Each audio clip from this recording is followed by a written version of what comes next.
Nobody is coming to fix your life. Not your friends, not your boss, not the perfect opportunity you keep waiting for. And deep down, you already know that. 21 days. No one sees you. No one hears from you. But when you come back, they won't recognize you. Right now, someone your age is building discipline, getting stronger, moving forward. And you keep telling yourself you'll start tomorrow. You wake up, reach for your phone, scroll a little, then a little more. You feel that quiet pressure in your chest, the one that reminds you you're capable of more. But instead of acting, you delay it again. And the hardest part, it's not that you don't know what to do. It's that you're not doing it. There was someone I knew. Let's call him Alex. 28 years old, smart, not lazy, just disconnected from himself, working a job he didn't respect, sitting in meetings where his ideas stayed in his head because he didn't feel confident enough to speak. A few weeks earlier, his girlfriend left him. No fight, no drama, just one sentence he couldn't forget. You have no direction. At first, he got defensive, told himself she was wrong. But later that night, sitting alone in his car outside his apartment, everything felt quiet in a way he couldn't ignore. Engine off, lights out, just him and his thoughts. He didn't want to go inside because going inside meant facing the same routine, the same habits, the same version of himself he was starting to resent. So he sat there and looked at his reflection in the rear-view mirror. And for the first time, he asked himself a question he had been avoiding for years. Do I even respect the man I'm becoming? He didn't. That was the moment everything changed. Not in a loud, dramatic way. No social media post, no announcement, no new life starts now energy. Just a quiet decision. Disappear for 21 days. No distractions, no unnecessary conversations, no constant noise filling his head. Just space, discipline, and brutal honesty. But here's what most people don't tell you. By day 7, he wanted to quit. The silence got heavy. The boredom felt unbearable. Every part of him wanted to go back to what was familiar. By day 14, he almost did. No big transformation yet. No visible results. Just slow, uncomfortable progress that nobody else could see. And that's where most people fail. But by day 21, something shifted. Not his circumstances overnight, but his identity. The way he carried himself changed. The way he thought changed. And without saying a word, the way people treated him started to change, too. In the next 60 minutes, you're going to see exactly how that transformation happened. Step by step, day by day, including the moments where everything in you wants to give up. Because this isn't about motivation. It's about becoming someone you can respect. And if you're tired of repeating the same patterns, tired of knowing you could be more but staying the same, this might be the moment you've been waiting for. So start with this. If there's someone in your life right now who's stuck, distracted, or slowly losing control of who they are, share this video with them. It could be the thing that helps them finally change. Chapter 1. Cut the noise before it controls you. Before you rebuild your life, you have to take something away. Not your goals, not your ambition, not even your habits. Yet, your noise. Here's the uncomfortable truth most people don't want to hear. You're not stuck because you lack discipline. You're stuck because your attention is constantly being stolen. Every scroll, every notification, every random piece of content you consume without thinking, it's pulling you further away from the person you're trying to become. And the worst part, you've gotten used to it. Let's be honest for a second. When was the last time you sat in silence without reaching for something to fill it? No phone, no music, no background noise, no distraction, just you. For most people, that feels unbearable. And that's exactly the problem. The morning after his decision, Alex didn't feel different. There was no sudden burst of motivation, no clarity, no energy. Just the same routine trying to pull him back in. His alarm went off. His hand reached for his phone. Automatic, almost unconscious. But this time, something felt different. He paused. Just for a second. That 1 second felt longer than it should have because for the first time he was aware of what he was about to do. Not just checking his phone, escaping, avoiding, delaying the moment he had to face himself. He turned the screen off and put it down. And instantly, the silence hit him. Not peaceful silence, heavy silence, the kind that makes your thoughts louder than you're comfortable with. He sat there longer than usual, staring at nothing, feeling restless in a way he couldn't explain. That's when it started to become clear. Noise wasn't just something around him. It was something he depended on. Later that day, he went to work like normal. Same desk, same people, same routine. At lunch, he sat down across from a few coworkers. Within seconds, phones came out, scrolling, tapping, swiping. No one said anything, not because there was nothing to say, but because everyone was somewhere else, disconnected from the moment they were physically in. Alex just sat there watching, and for the first time it looked strange, not normal, not harmless, addictive. That's when something clicked. This wasn't just about him. It was the environment, a system designed to keep people distracted, comfortable, and passive. And if he stayed inside that system, nothing about him would change. So he made a decision that felt small but wasn't. He started cutting things out. No social media, no random scrolling, no checking his phone first thing in the morning, no checking it right before sleep. Simple rules, clear boundaries. But what he didn't expect was how hard it would feel. By the second day, something started to creep in. A quiet anxiety. What if someone texted him and he missed it? What if something important happened? What if people noticed he wasn't responding? That fear, the fear of missing out, felt real. It pulled at him in small moments. Standing in line, sitting alone, waiting for something. Every empty felt like an invitation to go back. And more than once, he almost did.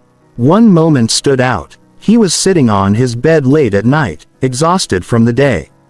No distractions, no stimulation, just fatigue. He picked up his phone, unlocked it. His thumb hovered over the exact app he used to open dozens of times a day. It would have been so easy. Just one tap, a quick scroll, a little escape, no effort required. And in that moment, he realized something that hit deeper than anything before. He wasn't reaching for connection. He was reaching for relief. Relief from thinking. Relief from discomfort. Relief from facing the version of himself he was trying to change. That's when it stopped being casual. It became real. He locked the phone, put it down, and stayed there, sitting in the discomfort without running from it. No distraction, no escape, just awareness. It didn't feel like progress. It felt like resistance. But that's what the first step always is, not growth. Resistance. Every time you don't give in to what's easy, you create space for something stronger to take its place. By the third day, something subtle began to shift. Time felt different, slower, longer, more real. He noticed things he usually ignored. How often his mind jumped from one thought to another. How uncomfortable stillness actually was. How much of his day used to be filled with meaningless input. And with that awareness came something unexpected. Focus. Not forced focus. Natural focus. He could sit with one task longer, think more clearly, be present in moments that used to pass unnoticed. Nothing dramatic had changed. From the outside, his life looked exactly the same. But internally, there was a difference. He wasn't reacting automatically anymore. He was choosing. And that's where control begins. Not when everything in your life changes overnight. But when you stop letting everything else decide how you spend your attention, because here's the truth most people never face. If you can't control your attention, you will never control your life. Most people don't fail because they're incapable. They fail because they're distracted, pulled in too many directions, chasing too many things, listening to too many voices that aren't even their own. And over time, that noise becomes their identity. If you want to become unrecognizable, you don't start by adding more. You start by removing what's holding you back. The distractions, the noise, the constant need to escape reality instead of improving it. Because once you take control of your attention, you take back control of your life. And most people never get that far. Chapter 2.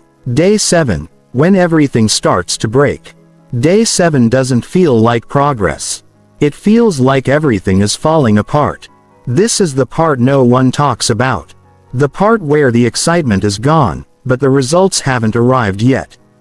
You're no longer distracted enough to ignore your life, but not transformed enough to feel proud of it. You're just stuck in between. And that's where most people quit. By the time Alex reached day 7, the silence that once felt unfamiliar had turned into something heavier. It followed him everywhere. Mornings felt longer. Work felt slower. Even simple tasks started to feel more exhausting than before. Not because they were harder, but because there was nothing left to hide behind. No quick scroll to break the tension. No background noise to numb the boredom. No easy escape when his mind started getting loud. And his mind did get loud. Doubts started showing up in ways he didn't expect. What's the point of this? Is this even working? You're doing all this for what? These weren't dramatic thoughts. They were quiet, persistent, rational sounding. And that's what made them dangerous, because they didn't feel like excuses. They felt like truth. Let's be honest for a second. This is the moment where discipline stops feeling inspiring and starts feeling pointless. No one is watching. No one is impressed. Nothing external is changing. It's just you doing things that don't feel rewarding yet. And your brain hates that, because your brain is wired for comfort. It wants quick feedback, immediate results, instant gratification. So when you remove that, it starts fighting back hard. One afternoon, Alex found himself sitting at his desk, staring at his screen, unable to focus. Not because he was distracted, but because he was tired of trying. There was no dopamine, no excitement, no momentum, just effort. He leaned back in his chair, exhaled slowly, and for a moment, he didn't care anymore. That was new. Not frustration, apathy. That quiet voice that says, maybe this just isn't worth it. He picked up his phone without thinking, unlocked it, and this time, he didn't hesitate as long. His thumb moved faster than before, like his body remembered something his mind was trying to forget. For a split second, it felt familiar, comforting, safe. But right before he tapped the screen, something stopped him. Not motivation, not discipline, awareness, a simple realization. If I go back now, I reset everything. Not just the habit, the identity he was trying to build. That thought hit differently, because for the first time, this wasn't about rules anymore. It was about who he was becoming. He locked the phone, put it down harder than he needed to, and just sat there staring at his reflection in the dark screen, frustrated, restless, unsure. That moment didn't feel like strength. It felt like pressure. And that's exactly what it was. Pressure is what reveals what you actually are. Not when things are easy, but when everything in you wants to stop. That night was worse. No distractions meant no escape from his own thoughts. Everything he had been avoiding started resurfacing. Missed opportunities. Wasted time. Versions of himself he could have been but wasn't. It didn't motivate him. It weighed on him. He lay in bed staring at the ceiling, feeling something unfamiliar. Restlessness without relief. And for a second he genuinely considered quitting. Not dramatically, not with a big decision. Just slowly, quietly going back to how things were. Reinstalling apps, checking out mentally, telling himself he'd try again later. That's how most people fail. Not all at once, but in small, invisible decisions that lead them right back to the start. Here's the uncomfortable truth. Day 7 is not where you see results. It's where you face withdrawal. Because what you're really cutting off isn't just distraction. It's your escape from reality. And when that disappears, reality gets louder. Your thoughts feel sharper. Your insecurities feel closer. Your discomfort feels heavier. Most people interpret that as a sign to stop. But it's the opposite. It's a sign that something is finally changing. Alex didn't have a breakthrough that night. No sudden clarity. No powerful realization. No moment of confidence. Just a quiet decision. I'm not going back. That was it. No emotion behind it. Just a choice. And sometimes that's enough. The next morning didn't feel better, but it felt different. Not easier, but clearer. He noticed that the urges were still there, but they didn't control him the same way. They came and went like waves.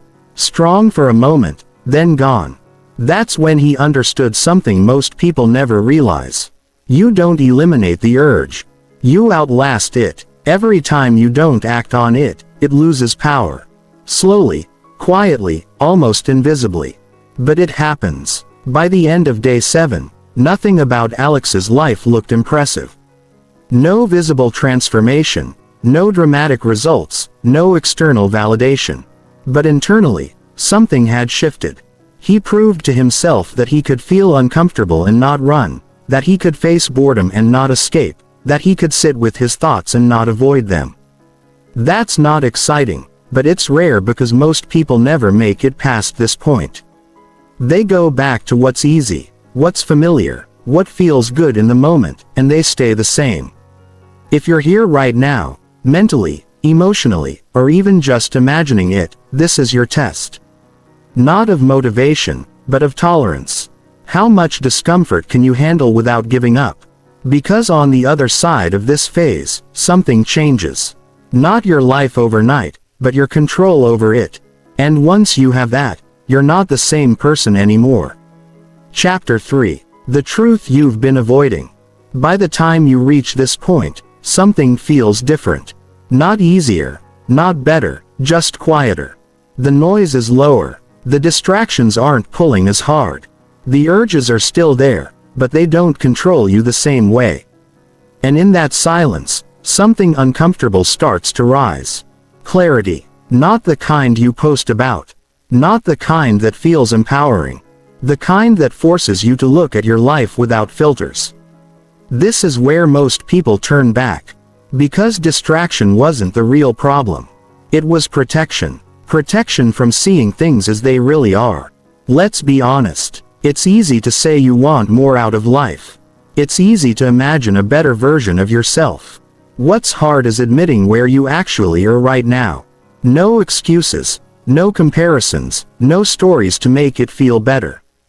Just the truth. A few days after pushing through that breaking point, Alex found himself sitting alone again. This time, not avoiding the silence, but stepping into it on purpose. No phone, no music, no background noise, just a notebook in front of him. He didn't feel ready. That's how you know it matters. He picked up a pen and stared at the page longer than he expected. Because once you start writing the truth down, you can't ignore it anymore. He drew 3 lines across the page, 3 sections: health, work, life, simple categories. But what he was about to put under them wasn't simple at all. He started with health. At first, he tried to soften it. I could be more consistent. I haven't been prioritizing it. But even as he wrote it, it felt like a lie. So he crossed it out and wrote something else. I've been neglecting my body. That felt closer to the truth. Then work. Same pattern. He wanted to write something safe, something that didn't make him feel uncomfortable. But again, it didn't sit right, so he stopped pretending. I've been doing the bare minimum. That one hit harder than expected because it wasn't about ability. It was about effort, then life. This one took longer, not because he didn't know what to write, but because he did. And it was harder to admit. I don't respect how I'm living.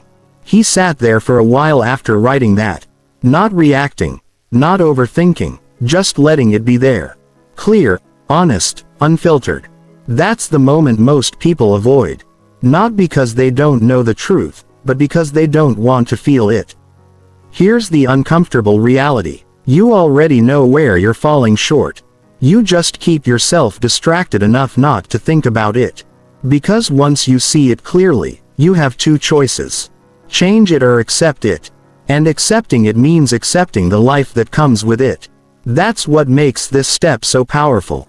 Not the writing itself, but the clarity it creates. Alex didn't feel motivated after this. He didn't suddenly feel driven or inspired. He felt exposed, like he had been hiding from himself and just got caught. But underneath that discomfort, there was something else. Direction. For the first time, he wasn't guessing anymore.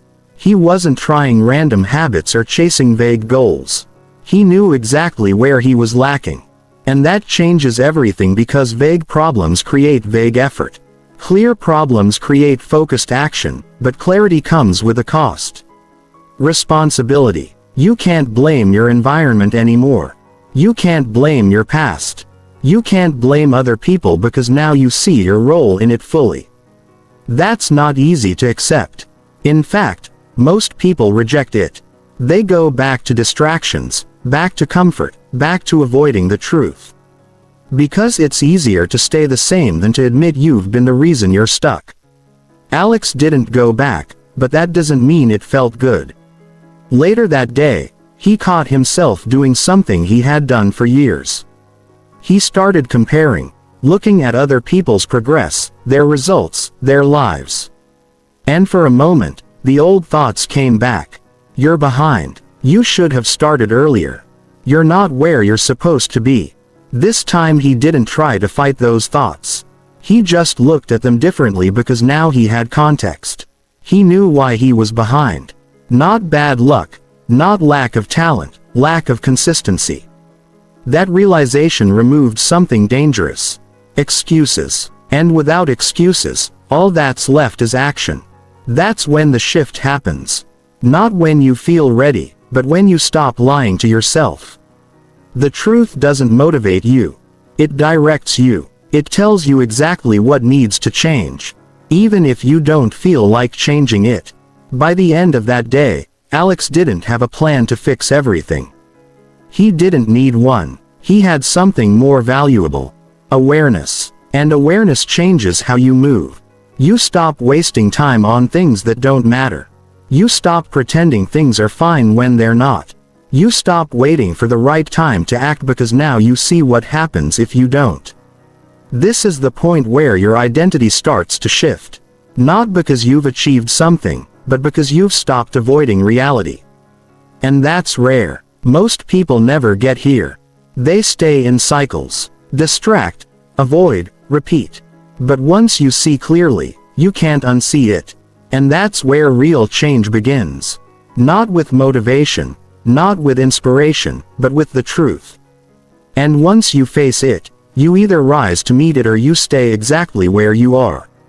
Chapter 4. Discipline is built when you don't feel like it. Clarity gives you direction, but direction alone doesn't change your life. Because knowing what to do and actually doing it are two completely different things. This is where most people get stuck again. They see the truth. They understand what needs to change. They even feel a short burst of motivation to do something about it. And then nothing happens. Not because they're lazy, but because they're waiting to feel ready. Let's be clear. You will not feel ready. Not on the days that matter. Not when it's early and your body is tired. Not when your mind is foggy and your energy is low. Not when doing the work feels heavier than avoiding it. That's where discipline begins. Not when it's convenient, but when it's uncomfortable. A few days after facing his reality, Alex decided to act. Not in a dramatic way. No big goals, no unrealistic plans, just something simple. He set his alarm earlier than usual.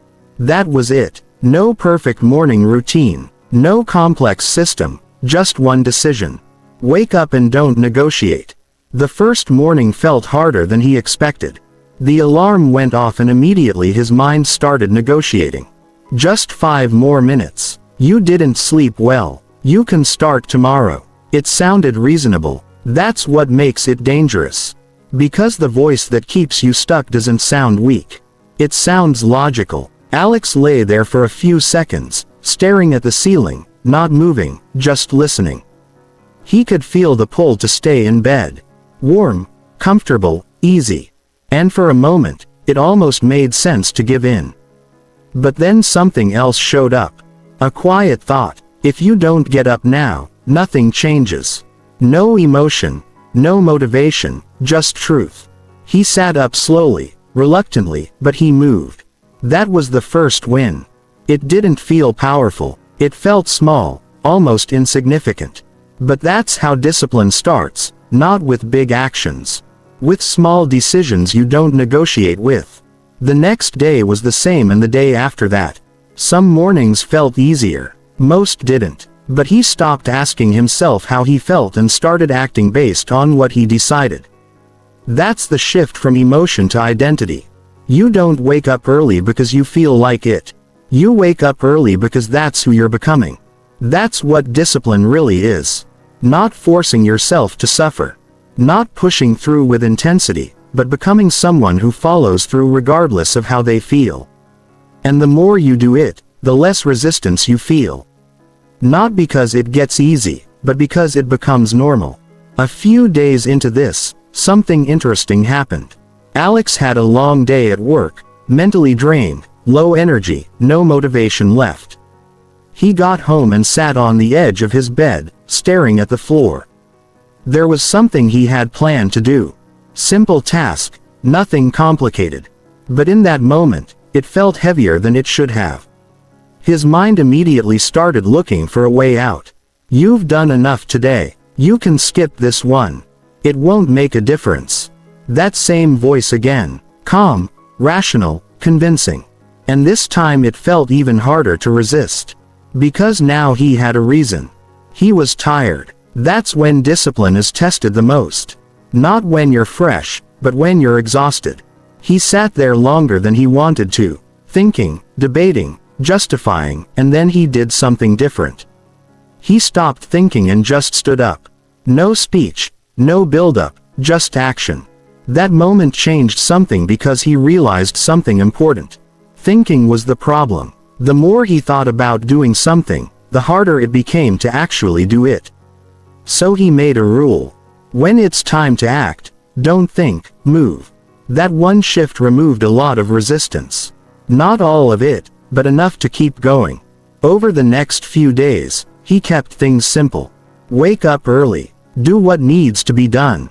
Don't negotiate. He didn't try to fix everything at once. He didn't overload himself with habits. He focused on consistency because consistency builds trust, not with other people, with yourself. And that's what he had been missing. Self-trust. The belief that when you say you'll do something, you actually do it.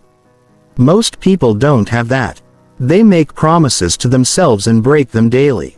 And over time, that destroys confidence because deep down they know they can't rely on themselves. Alex started rebuilding that one action at a time. It wasn't exciting. It wasn't impressive. No one noticed, but internally something was changing.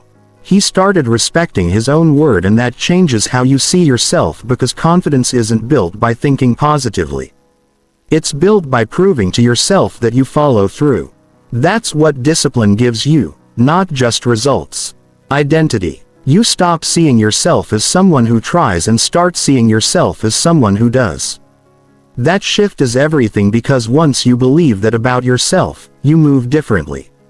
You stop hesitating. You stop overthinking. You stop waiting. You act not because you feel ready, but because you don't need to feel ready anymore. By the end of this phase, nothing about Alex's life looked dramatically different. But internally, there was a foundation being built, solid, quiet, reliable. He didn't need motivation. He didn't need hype. He had something stronger, structure. And structure creates momentum. Because when your actions are consistent, your results eventually catch up. Not instantly, but inevitably. Here's the truth. Most people never accept. Discipline is not something you have. It's something you practice daily. Especially on the days you don't feel like it. Because those are the days that define you. Anyone can act when they're motivated. Very few can act when they're not. And that's the difference. If you can do what needs to be done, even when you don't want to, you're already becoming someone unrecognizable. Not to the world, but to your old self. Chapter 5. Rebuild the body. Reclaim the mind. You can't think your way into a new life with an old body. That's a truth most people ignore. They try to fix their mindset, change their habits, improve their focus, while running on low energy, poor sleep, and a body they've been neglecting for years. And then they wonder why nothing sticks. Because your mind doesn't operate independently. It follows your body. How you feel physically shapes how you think, how you act, and how much you're willing to push yourself. If your body is weak, tired, and inconsistent, your mind will reflect that. Not because you lack potential, but because you lack the physical foundation to support it. After a few days of building discipline, Alex started noticing something. He was doing the right things. Waking up earlier, cutting distractions, facing reality. But there were moments, especially in the afternoon, where his energy crashed hard. His focus disappeared, his patience dropped, even simple decisions started to feel heavier than they should. At first, he thought it was mental, a lack of willpower. But then he looked closer. Late nights, inconsistent meals, no real movement throughout the day. He expected clarity while running on exhaustion. That's when it clicked. He wasn't just rebuilding his habits. He needed to rebuild his body, not for appearance, for function. He didn't start with anything extreme. No intense training plan, no strict diet, no unrealistic expectations, just one decision. Move every day. The first session was nothing impressive. No perfect form, no high performance, just effort. He showed up, went through the motions, and left. But something shifted afterward, not physically, mentally. His thoughts felt clearer. His mood stabilized. That constant restlessness in his mind quieted down. It wasn't dramatic, but it was noticeable. That's what most people miss. They're waiting for a massive transformation. But the real change starts with small, consistent signals to your brain. I take care of myself. The next day, he did it again. And the day after that.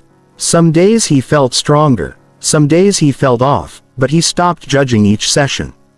He focused on consistency because consistency compounds in ways you don't see immediately. A week into this, something subtle started to happen. His posture changed. He stood a little straighter, walked with a bit more presence. Not because he was trying to impress anyone, but because his body was starting to support his mindset. And that changes how you carry yourself. At work, people didn't say anything directly.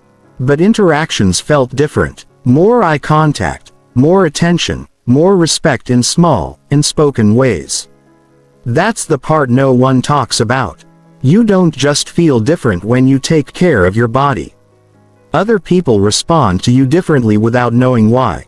Because energy is visible, even when it's not obvious. But it wasn't all progress.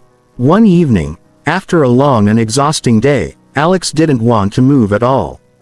His body felt heavy. His mind was tired. Every part of him wanted to skip it. And this time, the excuse felt justified. You've been consistent. You deserve a break. One day won't matter. That voice again, always reasonable, always convincing. He sat there staring at the floor, knowing exactly what he was about to do. Quit for the day, and maybe it would have been fine. Maybe nothing would have happened. But he also knew something else. It wasn't about the workout. It was about the standard. If he lowered it once, it would be easier to lower it again. That's how patterns break, not in big decisions, in small exceptions. So, he made a different choice. He didn't aim for a full session. Didn't try to push himself to the limit. He just moved. 10 minutes. That was it. No pressure. No expectations, just movement. And something interesting happened. Once he started, the resistance faded. Not completely, but enough to keep going. He ended up doing more than he planned. Not because he forced it, but because starting removed the hardest part. That's when he realized something important. The hardest part is never the work. It's starting when you don't feel like it. From that point on, he changed his approach. He stopped focusing on performance and focused on showing up, because showing up builds identity. Every time you do what you said you would do, you reinforce who you are becoming, and your body becomes proof of that. Stronger, more capable, more stable, not just physically, mentally. Because discipline in the body translates into discipline in the mind. You become more resilient, more patient, more controlled under pressure. Not because you trained your thoughts, but because you trained your response to discomfort. That's what physical effort teaches you. To keep going when it's uncomfortable, to stay consistent when it's inconvenient, to finish what you start, even when you'd rather stop. Those lessons don't stay in the gym. They follow you everywhere, in your work, in your decisions, in the way you handle challenges. By the end of this phase, Alex wasn't transformed physically. Not in a way that stood out, but internally. He felt different, more grounded, more stable, more in control. And that foundation made everything else easier. Because when your body supports you, your mind doesn't have to fight as hard. Here's the truth. Most people overlook. You don't build confidence by thinking differently. You build it by becoming physically and mentally stronger, by proving to yourself through action that you can handle discomfort, that you can stay consistent, that you can follow through. And once you have that, you don't just look different, you move different, you think different, you become different. If you want to become unrecognizable, don't just change your thoughts. Train your body to support the life you're trying to build, because a strong mind needs a strong foundation. And that foundation starts with how you treat your body every single day. Chapter 6. Day 14. The breaking point. Nobody sees. Day 14 is where the illusion ends. Up until now, you've been moving forward, cutting distractions, building discipline, showing up even when it's uncomfortable. From the outside, it might look like progress. But inside, something starts to crack. This is the phase where motivation is completely gone. The early momentum has faded, and the results you expected to feel by now still haven't fully shown up. You're doing everything right, and yet it doesn't feel like it's working. Let's be honest, this is where most people quietly give up. Not because they failed, but because they expected to feel different by now.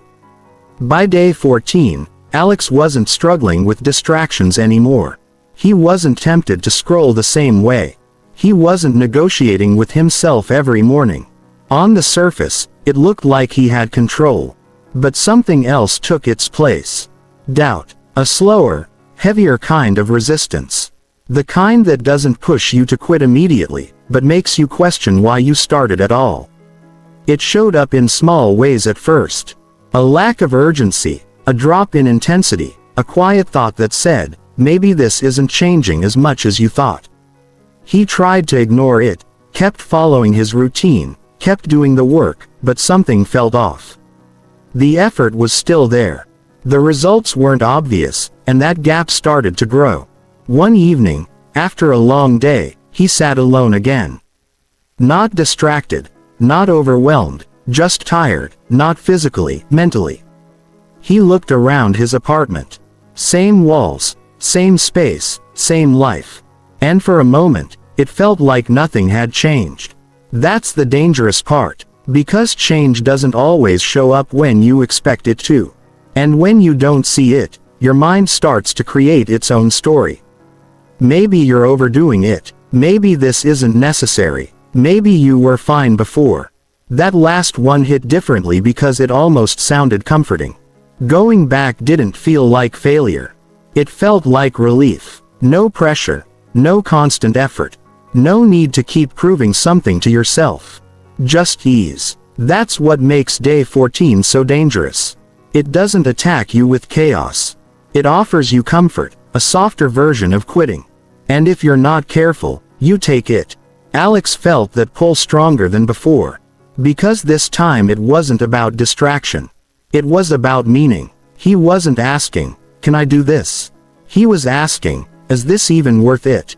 That question is heavier because it doesn't challenge your ability. It challenges your purpose. He leaned back, closed his eyes, and sat with that thought longer than he wanted to. No immediate answer, no clarity, just silence. And then something unexpected happened. He remembered something simple, not a quote, not a speech, a moment. Day 1, that version of himself sitting in the car, feeling stuck, directionless, disconnected. That feeling came back for a second. Clear, real, and it answered the question, not with words, with contrast. He wasn't there anymore. Maybe his life didn't look completely different yet. But he wasn't that person. And going back would take him right there again. That realization didn't give him energy. It gave him perspective. This wasn't about feeling good right now. It was about not becoming who he used to be. So he made a decision not to push harder, not to do more, just to not stop. That's the shift at this stage. You stop chasing results and start protecting progress, because progress at this point is fragile. It doesn't look impressive. It doesn't feel rewarding. But it's real. And if you abandon it too early, you lose everything you built. The next day didn't feel like a breakthrough. There was no sudden motivation, no surge of confidence, just the same routine and the same resistance. But something was different. He wasn't expecting anything from it anymore. He just did the work quietly without needing it to feel meaningful in the moment. And that changes everything. Because when you detach from immediate results, you become consistent in a way most people never reach. You stop needing proof to keep going. You stop relying on feelings to take action. You just move. That's where real discipline lives. Not in intensity, but in persistence. Day 14 isn't about pushing harder. It's about staying when everything in you feels like leaving. And that's rare because most people are willing to start. Fewer are willing to continue when it gets boring. Even fewer continue when it feels pointless. But that's the phase that separates temporary effort from permanent change. By the end of that week, nothing dramatic had happened in Alex's life.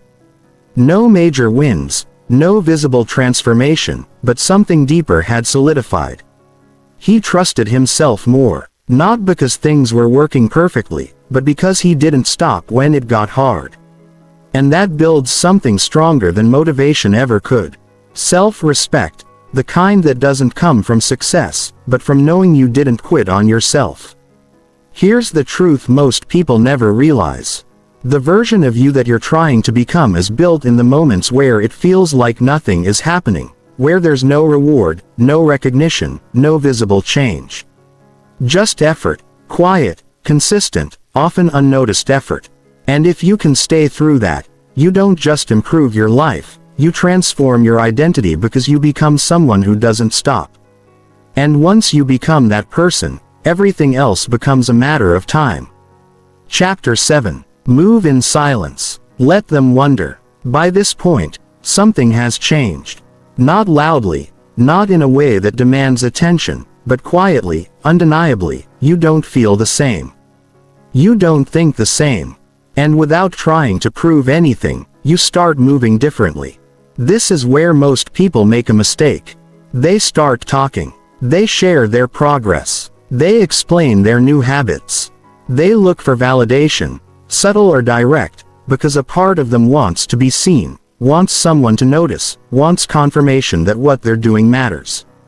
But here's the truth. The moment you start seeking validation, you weaken the transformation, because now it's no longer just about growth. It's about approval. And approval is unpredictable. It depends on people who don't understand your journey, your discipline, or your standards. That's why silence matters. Not because you're hiding, but because you're protecting what you're building. A few days after pushing through that breaking point, Alex noticed something subtle. People started reacting to him differently. Not dramatically, just small shifts. A coworker paused a little longer when he spoke. Someone who usually overlooked him started asking for his input. Even casual conversations felt more intentional. At first, he didn't think much of it. But then it kept happening. Not because he was trying to impress anyone, but because his presence had changed. He was more focused, more direct, less reactive. And people noticed that even if they can't explain it. One afternoon, a colleague looked at him and said, "You've been different lately, in a good way." It wasn't a big moment. No applause, no spotlight, but it confirmed something. The work was showing not in obvious results, but in how he carried himself. That's how real transformation appears. Quietly, without announcements, without explanation. But here's where it gets tricky. The moment people start noticing, your ego wants to step in. It wants to talk about it, to explain what you've been doing, to share your progress because it feels good to be recognized. That's the trap, because once you start talking, you shift your focus from doing the work to being seen doing it. Alex felt that too. There was a moment where he almost explained everything. The routine, the discipline, the changes he had been making. It would have felt good to finally say it out loud, to have someone acknowledge it. But he stopped himself, not because he didn't want to share, but because he understood something important. Talking about it wouldn't make him stronger. Continuing it would, so he kept it simple. He nodded, gave a short response, and moved on. That decision mattered more than it seemed because it reinforced something deeper. This wasn't for other people. It was for him. And when you internalize that, everything changes. You stop needing attention. You stop chasing recognition. You stop explaining yourself. You just keep building. And that creates a different kind of confidence. The kind that doesn't need to be seen to exist. But silence isn't always comfortable. In fact, it can feel isolating. Because as you change, you start noticing things you didn't before.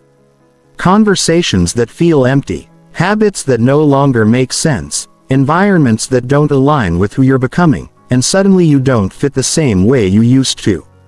That's part of the process. Growth creates distance. Not always from people, but from patterns, from behaviors that used to feel normal. One evening, Alex was invited out by a group of friends. Same place, same routine. A few weeks ago, he wouldn't have thought twice, but now something felt off. Not wrong, just disconnected.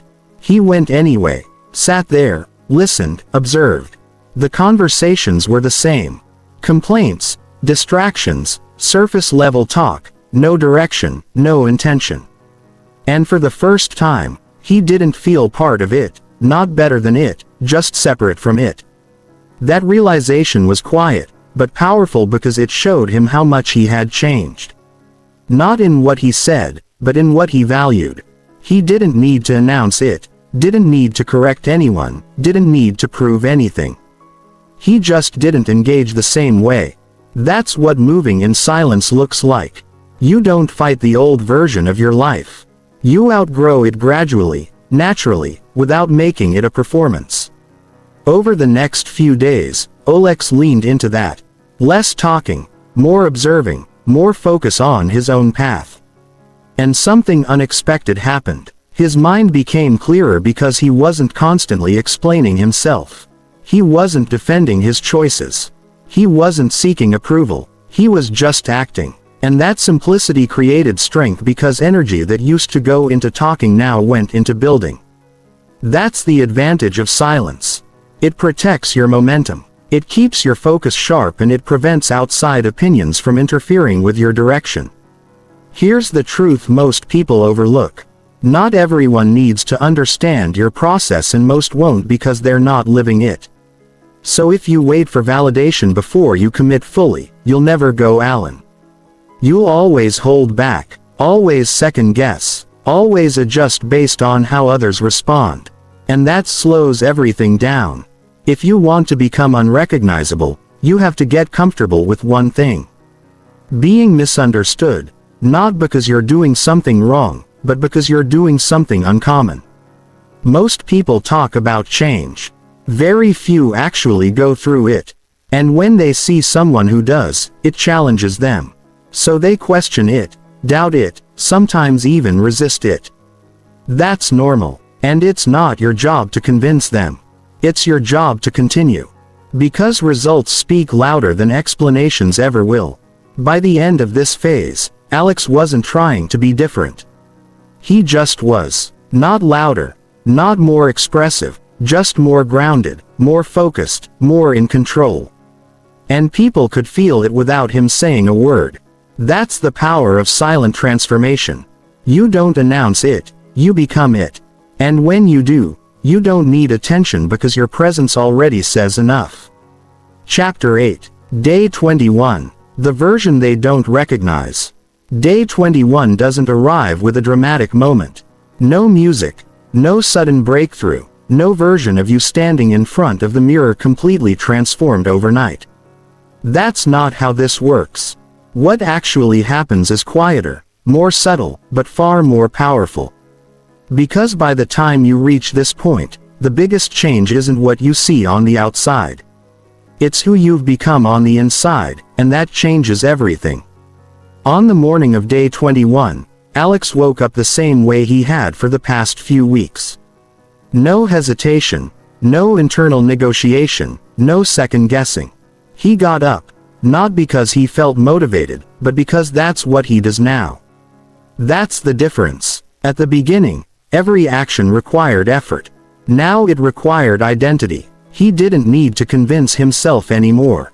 He had already decided who he was and his actions followed that automatically. That's when you know the shift has happened. Not when things feel easier, but when they feel normal. Later that day, something small but important happened. He walked into work just like any other day. Same building, same environment. But the way people responded to him felt different. Not exaggerated, not obvious, just noticeable. A greeting that felt more intentional. A conversation that held a little more weight. A moment where someone actually stopped and listened when he spoke. It wasn't about them. It was about him. Because the way you carry yourself changes how people see you and more importantly how they treat you. He didn't overthink it, didn't question it, didn't try to analyze why. He just noticed it and kept moving. That's another shift. You stopped chasing validation and start observing it without needing it. Later that evening, he found himself in front of a mirror again. Not the same moment as before. Not the same mindset. He looked at himself for a few seconds and this time something was different. It wasn't pride. It wasn't excitement. It was respect. Quiet, internal, unshakable. He didn't see a completely new person. He saw someone who followed through. Someone who didn't run when things got uncomfortable. Someone who stayed when it would have been easier to quit. And that changes how you see yourself. Because self-respect isn't built from results. It's built from consistency. From the moments no one sees. From the decisions that don't get recognition. From the discipline that doesn't get praised. That's what he was looking at. Not a perfect version of himself. A reliable one. And that's more powerful because reliability compounds. It builds trust. It builds confidence. It builds identity. Over the next few days, the changes became more noticeable. Not dramatic, but consistent. He spoke with more clarity. He moved with more intention. He wasted less time, and people picked up on it. Not all at once, but enough. Someone asked him how he'd been so focused lately. Another commented on how put together he seemed. A small observation here, a subtle reaction there. Nothing overwhelming, but it added up. For the first time, he realized something. He didn't need to explain anything. The results were speaking. That's the point most people want to skip to, but they never reach it because they don't stay consistent long enough. They start, they stop, they restart, and they never build enough momentum to become different. Alex did something simple. He didn't stop. That's it. No secret method. No hidden advantage, just consistency over time. And that created a gap between who he used to be and who he is now. That gap is what people notice. That's what makes you unrecognizable. Not because you became someone else, but because you removed everything that was holding you back. The distractions, the excuses, the inconsistency, and what's left is who you were supposed to be all along. But here's the part most people misunderstand. Day 21 is not the end. It's the beginning. Because now you've proven something to yourself, that you can change, that you can stay consistent, that you can become someone different. And once you know that you can't go back to who you were before, not comfortably.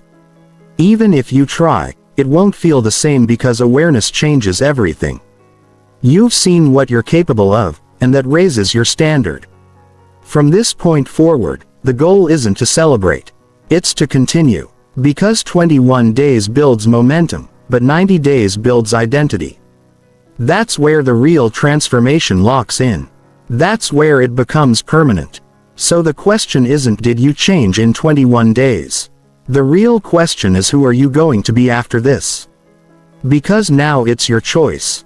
You can go back to what's easy, back to distraction, back to comfort, or you can keep going, keep building, keep becoming someone you recognize and respect every single day. That's the difference. And that's the moment everything becomes real. You didn't find a new version of yourself. You built it, and now it's yours to keep. You just watched a complete transformation unfold. Not a fantasy, not an overnight success story, but a real structured process. One that took 21 days of discipline, discomfort, and consistency. From disappearing from noise to facing the truth, to building discipline, to rebuilding the body and mind, to pushing through the hardest days when nothing felt like it was working. And finally becoming someone unrecognizable, not to the world, but to your old self. That's what this journey was about. Not changing your life instantly, but changing who you are step by step. Because once your identity shifts, everything else follows. And if there's one thing you should take away from this video, it's this. Transformation doesn't start when you feel ready. It starts when you decide to stop going back. Most people never get past day 3. Some make it to day 7. Very few push through day 14. And almost no one reaches day 21 with consistency. Not because it's impossible, but because it's uncomfortable, it's quiet. It's repetitive. It doesn't give you instant results or validation. But that's exactly why it works. Because in that silence, in that discomfort, you build something most people never have. Control. Control over your attention. Control over your actions. Control over who you're becoming. And the truth is, you don't need anything else to start. You don't need a perfect plan. You don't need more motivation. You don't need to wait for the right time. You already know what to do. The only question is, will you do it? So, here's what I want you to do next. Don't wait for tomorrow. Start your own 21-day reset today. Cut the noise. Face your reality. Build one habit you don't negotiate with. Do one hard thing every single day. Keep it simple, but stay consistent. Because the version of you that you're trying to become is built through repetition, not intention. And if you commit to this fully, seriously, without excuses, you will not be the same person 21 days from now. Not because everything around you changes, but because you do, and that changes everything. If this video resonated with you, take a moment to reflect on where you are right now. Be honest with yourself. What do you need to cut out? What have you been avoiding? What version of yourself are you ready to leave behind? Write it down. Make it real and start, because no one is coming to do it for you. But you don't need anyone to. You just need a decision. Thank you for staying until the end of this video. And if you're serious about becoming someone unrecognizable, make sure you stay connected, because the next video will take this even deeper. I'll see you there.